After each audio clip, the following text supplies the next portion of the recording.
Hi kids, welcome back to the chess lesson. Today I am going to introduce you to the Grandmaster Wei Yi, who is one of the best top players in the world and won the tournament in Tata Steel 2024. So this game that we are going to see is really teaching us about creative chess play. This grandmaster is capable of doing miracles on the chessboard. So let's dive into it. So we have e4, e5, and of course he's playing with a very strong player, Max Warmerdam, who is 26-25 rating. But look at this. This is an amazing game. D3, bishop to c5, knight e3, and f4. Okay, very aggressive move. It's clear that white wants to attack, open up the game. Right? It looks like a king's gambit ideas. D5, excellent move by black. Black pushes the pawn to d5 and very good defensive move. Pawn takes, and now knight g4. Okay, this is clearly a very aggressive move. Black wants to take the exchange, go to f2 and take the rook. There are other opportunities that are safer, and that's the bishop to g4. Right, this is another move that you can try. Well, let's see what happened in the game. Knight to f3, and black made a castling right now. It's basically similar position. If you play knight f2, then the queen is going to move to e2. So we may get into something very similar to what we have in the game. Castling, pawn takes on e5, and knight to f2. Well, it's clear that black is going to win the rook on h1.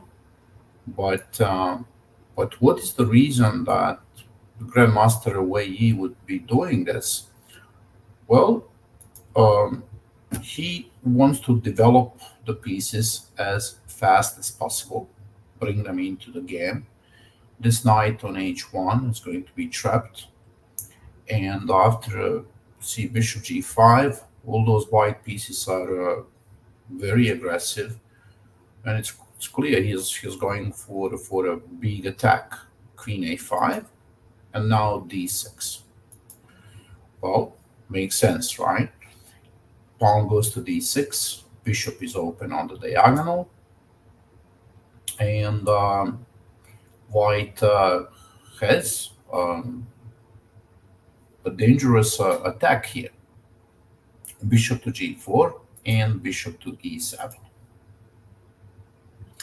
Now, what's important here, black played knight d7, and you can see white is not taking that rook. And that's something that we need to learn from those grandmasters.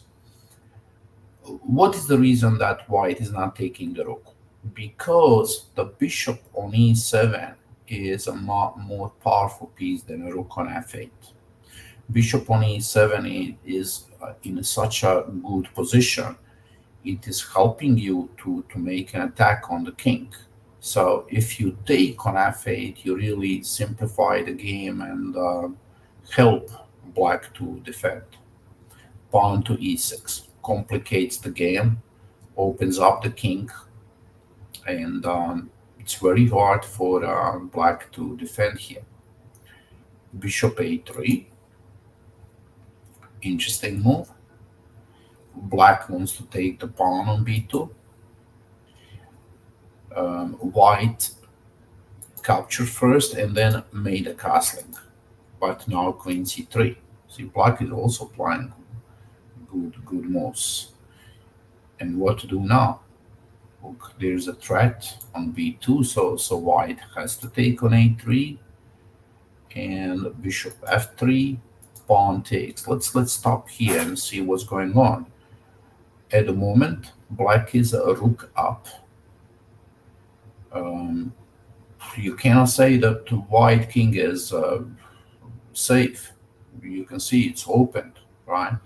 But there are not that many pieces that black has around the white king, only the queen. Right? On the other side, black king is not safe at all, because look at all those pieces here, supported with the bishop, the queen can join, the knight on h1 is trapped. And white is better in this position. Knight goes to e5. Maybe there are some chances for taking queen a3, check, king b1, and now queen d4, rook h1, knight takes, d takes. Okay, let's stop again. So now we have a bishop against the knight, pawn on f7, very good one. Pawn on d6, pass pawn. So it's clear that white is better in this position. King goes to c1, rook f7,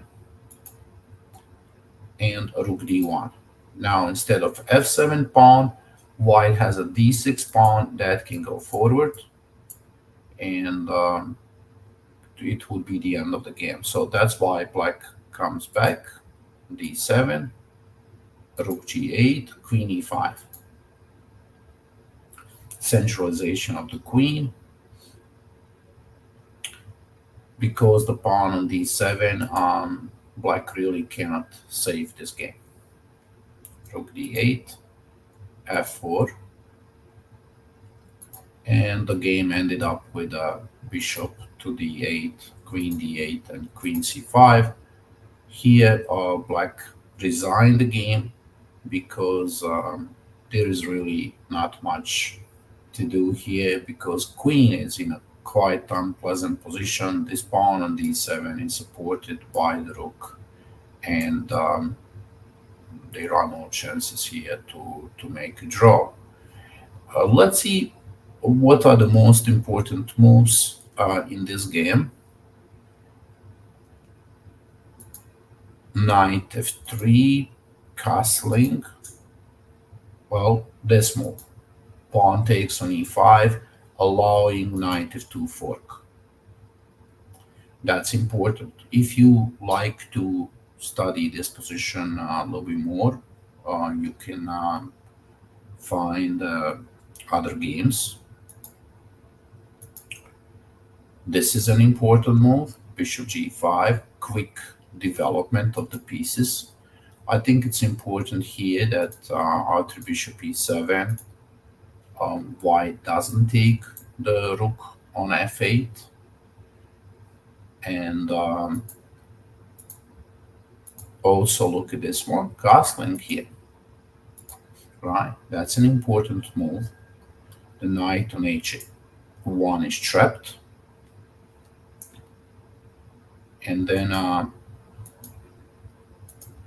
the other important moves for the game. I like the move queen to e5 here. Centralization of the queen. The pawn is supported. See, there's no need to push this pawn immediately and win the rook. Yes, you can do that, but you would end up in the endgame, and it's not clear you can win that game because pawns are very weak. So better to keep this position, and this d8 is always a threat. But look, with the position of the bishop on e7 and queen on e5, white has a positional advantage, and that's how white won the game. So I wanted to introduce you to Grandmaster Wei Yi, really an amazing chess player. There are some other games from this tournament that he played. He won the big tournament, and we have to know about his games. Bye bye. See you.